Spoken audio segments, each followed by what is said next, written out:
Hello, ladies and gentlemen. Thanks for joining me once again. This is another installment on our win with the Sicilian, closed Sicilian series, rather.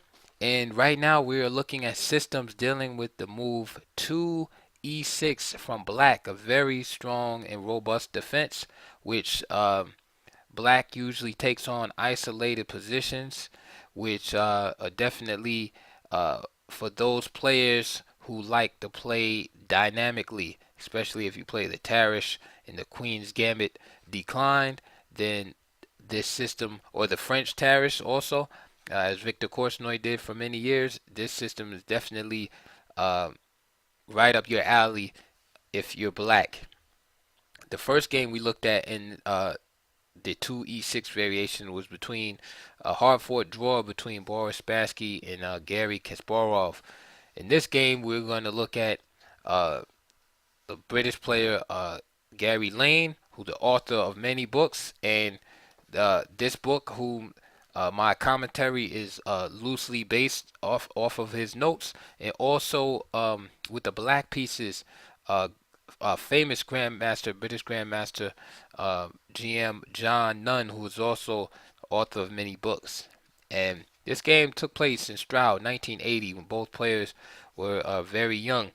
Now, I just want to remind those that are new to this series, maybe this is the first video they stumbled upon. I want you to know there's an entire playlist dedicated to this opening, and I have all the critical variations mapped out. This is game number 35, I believe, so feel free to look at that playlist if you're interested in really delving in deeper into the closed Sicilian. All right, let's get right into it. So e4, c5, knight c3, e6 from none, g3, d5, and now Lane played e takes d5 here. Of course, d3 can be played, d4, even bishop g2.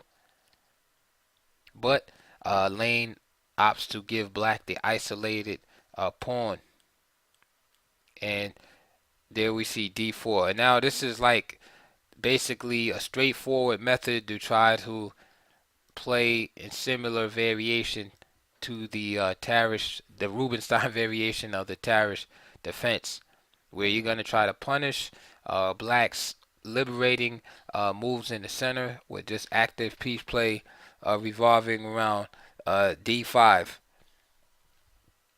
Um, Now, normally the closed Sicilian, usually being closed in nature, waits for the battle, uh, just develops pieces and starts battling in the middle game.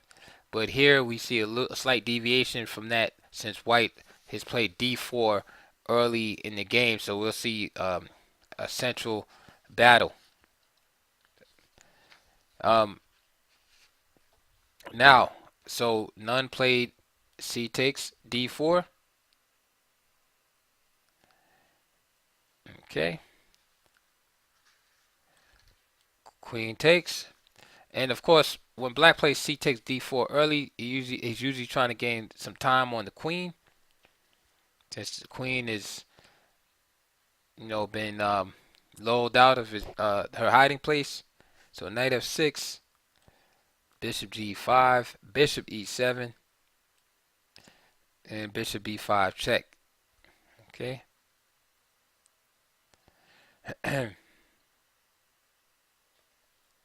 Here it is, knight c6.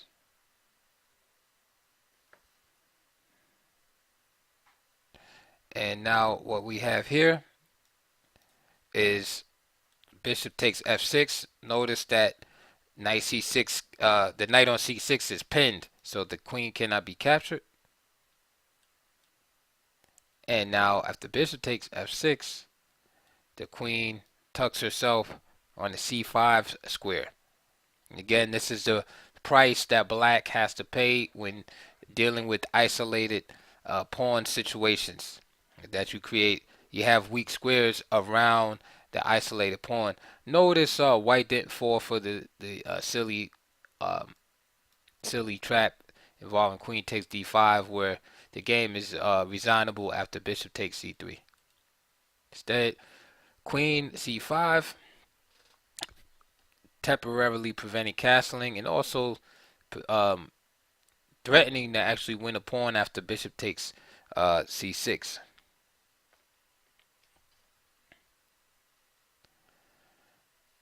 Okay, now bishop takes c3 is played.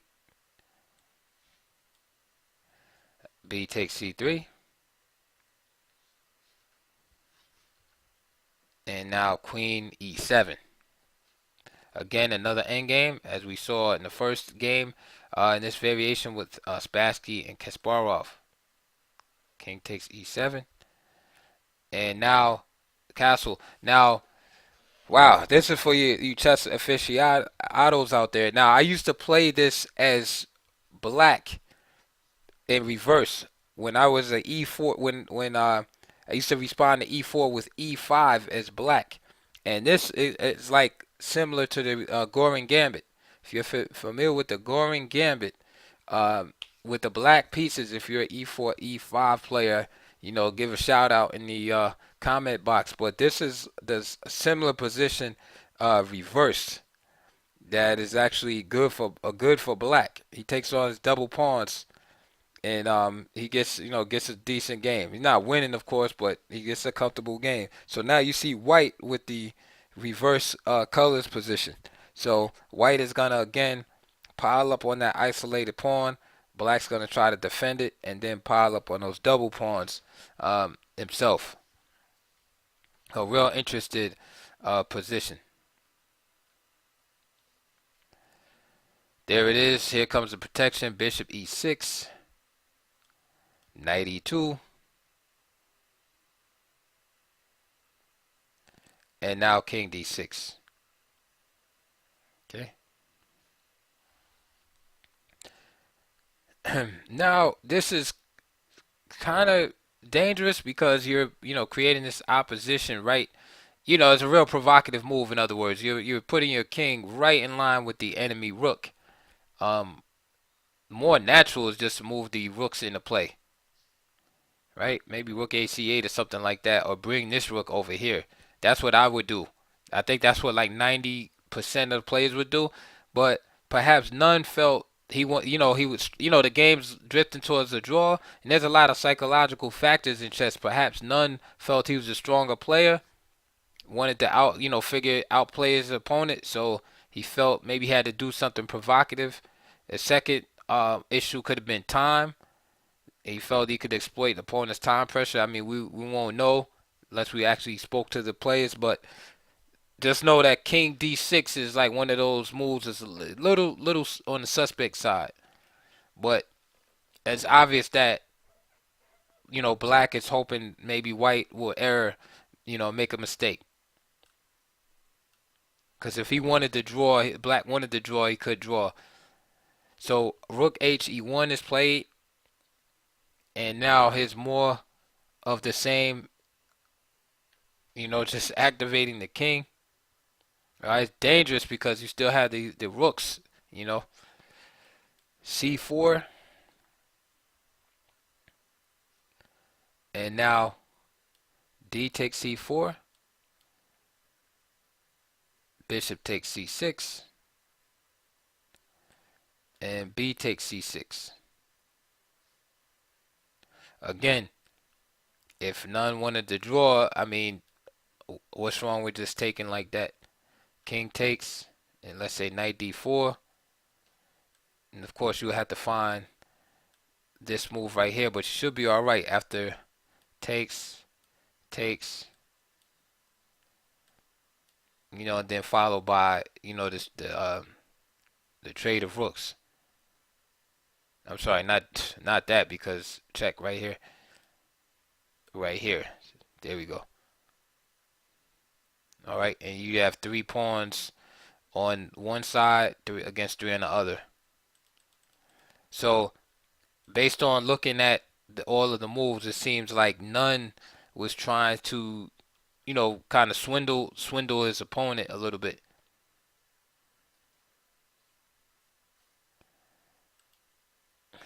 So he's just keeping things, dynamic. Sometimes it backfires though. Knight f4. Now bishop g4. Rook e5 from Lane. And now Nunn, jumps like more into the frying pan and plays king b4. Okay. Now let's look at Lane's notes right here, and I'm gonna I added my own comment, my own notes actually, because I analyzed the game myself in some depth years ago, and I'm actually looking at my own notes here. So here at this point, Lane suggests king b6, and then he says after rook d4. And I'll just read what he said. He says after rook d4, white regains the pawn with active play and threatens to move rook g5. Then he says the text is based on a misguided tactical idea of setting up mating threats by c3 or even king c3, hoping that the black rooks will be able to deliver a decisive check. Now I remember reading that years ago, and what sparked my attention to look in further detail was when he said after king b6, rook d4, white regains the pawn with active play and threatens rook g5. The threat of rook g5 is what made me look at it. So I was like, well, if the threat is rook g5, why not f6? And these are my own notes. So f6, attacking the rook and postponing the capture here. Let's say rook e7, natural move coming to the 7th rank, attacking the g pawn here and attacking the c pawn. So my next move was g5, attacking the knight. Again, you still can't capture this pawn, and the g pawn is rescued from being captured. And then here I gave the move knight g2, and to me at this point the position is like double edged up in air. Now of course white can capture, but the position is very double edged. To me it's unclear. All right, and it's probably drawish at this point also. Okay, but I don't think that I just basically continued on with the analysis, but it's definitely unclear. And I don't think it seemed that Lane thinks like maybe there's an advantage at this point, but I'm not sure about that. There's an advantage. This piece is attacked here, but after knight g2, and then maybe after the bishop comes here, this knight can hop out. Hops out to e3, and then you're gonna see, the check coming here soon. So it's definitely gets pretty dangerous here. All right, for both sides here. All right, so very interesting. So let's go back to actually what took place in the game. So instead of king b6, okay, king b4 was played. And this is what Lane was talking about, that Nunn's idea is probably to create some type of mating threats either by the king coming here or c3 at some point.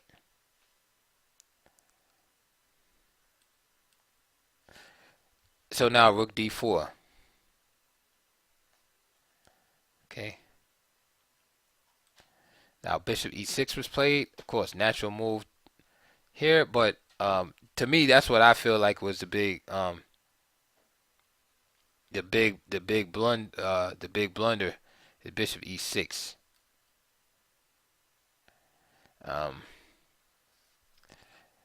Nunn played the move a3.